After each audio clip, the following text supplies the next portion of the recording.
Tani na erdhi momenti im të të bëj ty disa pyetje rreth kësaj mrekullie që ke krijuar. Faleminderit. Kënaqësi të përgjigjem. Si ka qenë rrugtimi jot në industrinë e flokëve? Nisi shumë thjesht, me thënë drejtën, se isha një mami në shtëpi full time me djalin, edhe bashorti im gjithmonë ka luftu që unë të bëj diçka për veten.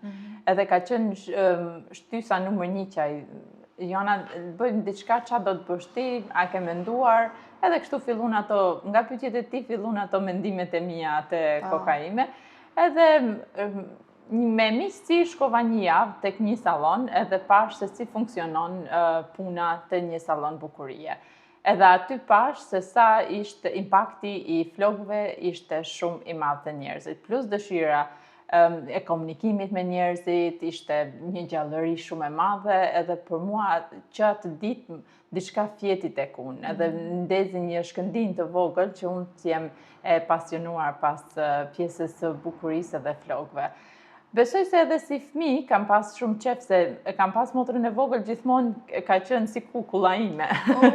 Edhe me ato eksperimentoj. Me ato rriçat e saj, se ka pas sa flokë bukura, bjonde, kaçurrele.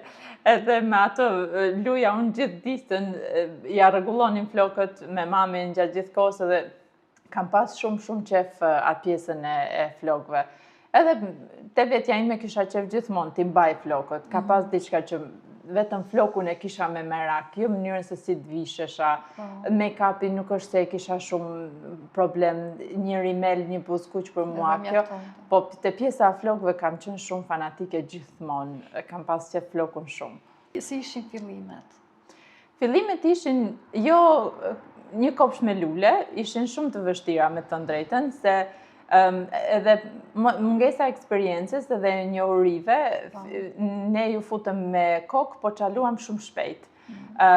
Se të hapësh një biznes në një vend që çdo gjë për ty është e re, edhe mund të kesh dije shumë të mëdha në lidhje me flokun ose me rrugën tënde, po biznesi ka një hapësirë tjetër që pos nuk pate njohuri, mund të qalosh shumë shpejt. Kështu që fillimet nuk ishin dhe aq të lehta, po me shumë përkushtim dhe këmbgulje, ja dolëm. Si gjithmonë shqiptarët e kemi. Po, idetë e qarta, dhe unë gjithmonë kam qenë një person që për çdo lloj gjëje dua ta rregulloj.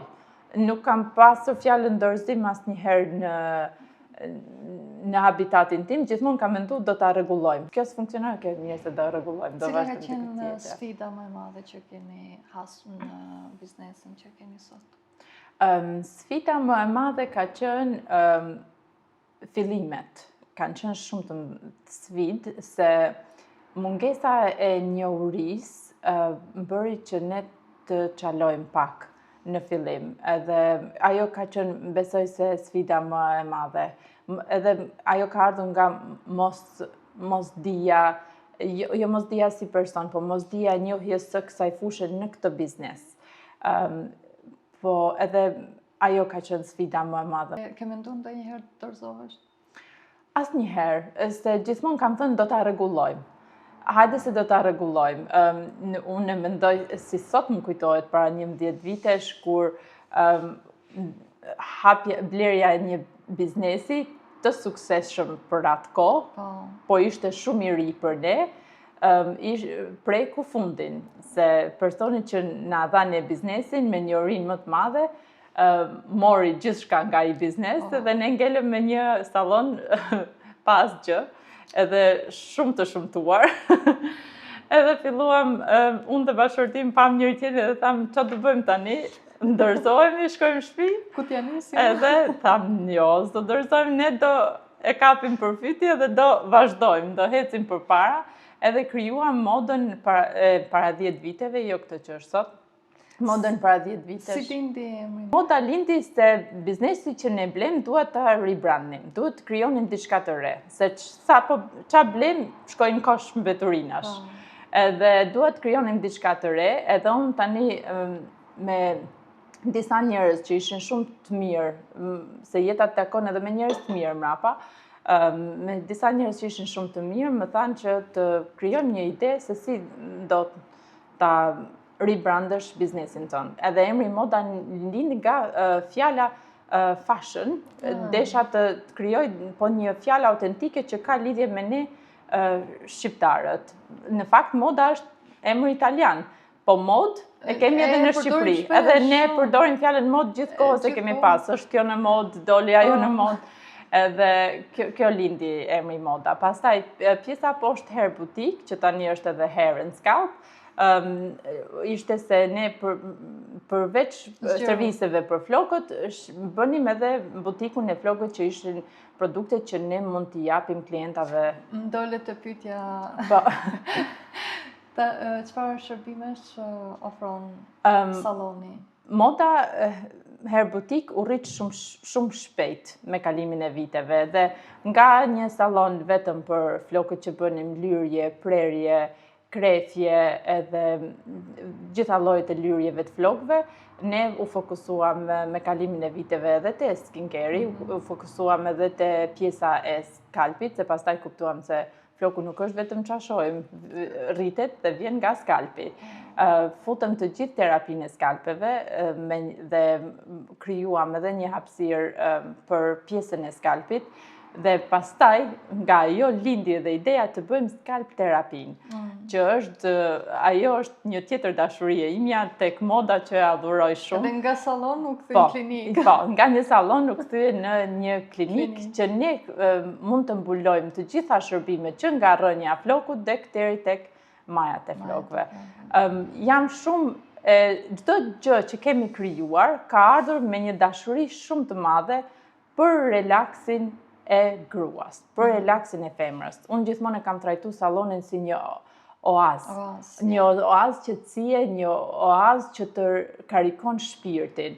Edhe kjo ka sjell çdo gjë që e kemi bërë për që kur vajzat, gratë të vinë këtu, sidomos kur janë të ngarkuara me jetën e përditshme, të kenë 2 orë qetësi, që të karikojnë bateri, të karikojnë bateri që të jenë prapë në formë për të vazhduar edhe një herë rutinën e tyre. Si terapie, vetëm ditë terapi vajzash. Po, ditë vetës. Tamam. Cili është trajtimi më i preferuar i joti? Skalp terapia. Skalp terapia. Skalpin e kam të unë që. Po. Skalp terapia, të gjitha trajtimet i bëjmë me shumë qef, në fakt, se çast e kam pas qef, as nuk e kam, se gjithmonë dikush shumë i zgjuar më ka pasur trajno forcën edhe mos hum kohë me dobësit. Edhe unë ato që s'më kanë pëlqyer nuk është se i kam fut fare në listën e shërbimeve, unë gjithmonë jam fokusuar te ajo që më ka pëlqyer që unë çdo ditë ta bëj atë punë me qef. Si lindi kujdesi ndaj skalpit? Kujdesi ndaj skalp spas. Po, skalp spa lindi si ne bënim skalp terapinë në atë kohë. Çekin e skalpit, kishim të gjitha metodat përkatëse në lidhje me skalpin për të gjitha llojet e problemeve të skalpit, duke filluar që nga zboksi, le të themi, deri tek rënja e flokëve. Ne trajtojmë të gjitha llojet e problemeve të skalpit. Por skalp spaja ishte si një metodë që unë po bëja research më shumë për metoda të ndryshme se si kur bëjmë terapinë e skalpit të kemi sa më shumë relax. Edhe unë erdha across skalp spas në mënyrën japoneze. Edhe kjo, po unë në atë kohë nuk kisha facilitetin e duhur të krijoj një hapësirë të tillë. Edhe gjëja e parë kur me tim shoq kemi menduar të bëjmë projektin e modës që është sot, i kam thënë unë dua një dhomë sa më private, sa më të vogël, po dua të bëj këtë. Edhe nuk e kuptonte se çfarë po i thoja, se unë po gjithmonë flisja me ndjesinë, jo me vlerat praktike. Edhe kur i kam tregu tamam se çfarë dua, ai e kuptoi pastaj, tha kjo do jetë mrekulli. Po, edhe është me të vërtet një trajtim që më relaksues besoj. Unë besoj se jo vetëm që ka të bëj për skalpin, për shëndetin e skalpit, por nga që është një moment qetësie, edhe një 30 minutë me veten tënde, është si një takim me veten. Edhe kjo besoj se ka bërë një impaktin më të madh. Si një meditim. Po. Po. Edhe ndjesia pastaj të lë një lehtësim. Një freski shumë të madhe te skalpi, një kthjellim mendimesh, kështu më ka ardhur mua personalisht, si një kthjellim mendimesh edhe një lehtësi shumë të madhe te skalpi. Po tensionin e madh që kemi është te koka, gjithmonë. Kur stresohemi, ne stresohemi te koka, flokët na dhëmbin rrënjët, çdo gjë, edhe vetëm një masazh me një vaj që është apostafat për skalpin, se e di që njerëzit përdorin edhe vajra të shtëpia, po nuk janë tamam ato që duhet përdoren. Edhe është vetëm të lirosh atë folekulën edhe ta qetësosh është një tjetër. Çfarë bën moda hair beauty ndryshe nga klinikat e tjera, sallonet e tjera? Ne kemi një rrjedh trajtimesh shumë ndryshe nga të tjerët, se ne kemi investuar shumë kohë dhe eksperiencë në zhvillimin që të marrim në sallon brandet më të mira, të kualitetit të cilësisë së produktit. Ne ofrojmë çdo gjë që nga skalpi deri tek flokët, të gjitha llojet e metodave, të shampove, të trajtimeve që i bëjmë këtu në sallon. Çdo gjë ne investojmë çdo ditë tek edukimi jon, tek formimi i njohurisë dhe trajnimet e reja, tek pjesa e trajnimeve për flokët, për prerjet, për ngjyrat, çdo gjë që është në trend e marrim, jemi ndër të parët që e sjellim në sallon. Në cilin vit ka qenë viti më i suksesshëm ose viti më fit impuls? Për modën ka qenë 2025. Se ishim në pikën e punës tek salloni vjetër, plus që hapëm dyert e sallonit të ri.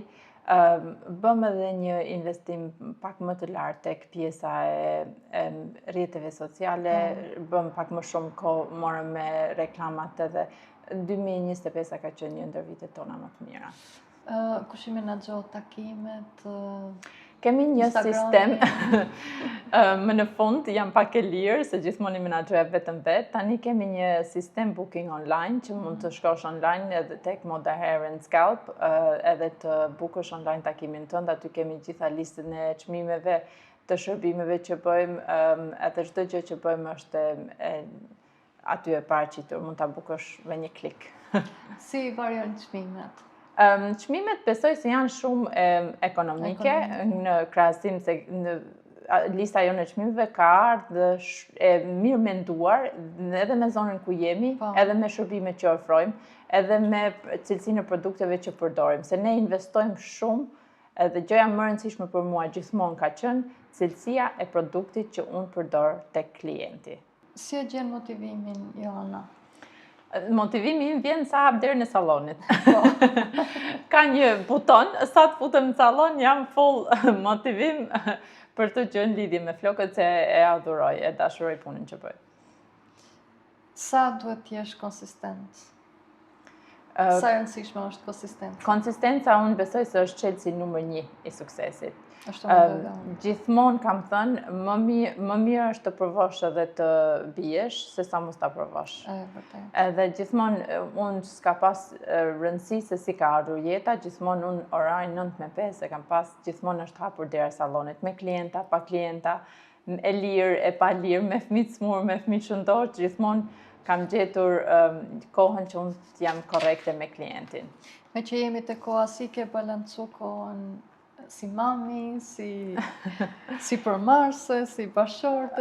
Unë besoj se gratë kanë role të ndryshme, të gjitha gratë, jo vetëm gratë që punojnë, të gjitha gratë kanë role të ndryshme dhe janë shumë të afta të bëjnë gjithçka në qoftë se ato duan edhe kanë qëllimet e qarta. Koha gjithmonë është e pamjaftueshme për t'ju dhënë fëmijëve, familjes edhe të gjithë njerëzve që i rrethon. Po unë besoj se koha më e vlefshme për çdo grua është ajo që jap vetes. Edhe sa më shumë të investosh tek vetja jote, aq më shumë ti do kesh të japësh edhe te fëmijët, edhe te bashorti, edhe tek pjesa tjetër e familjes. Shumë e vërtet. Çfarë do të thoje një vajzë të re që ka dyshime, por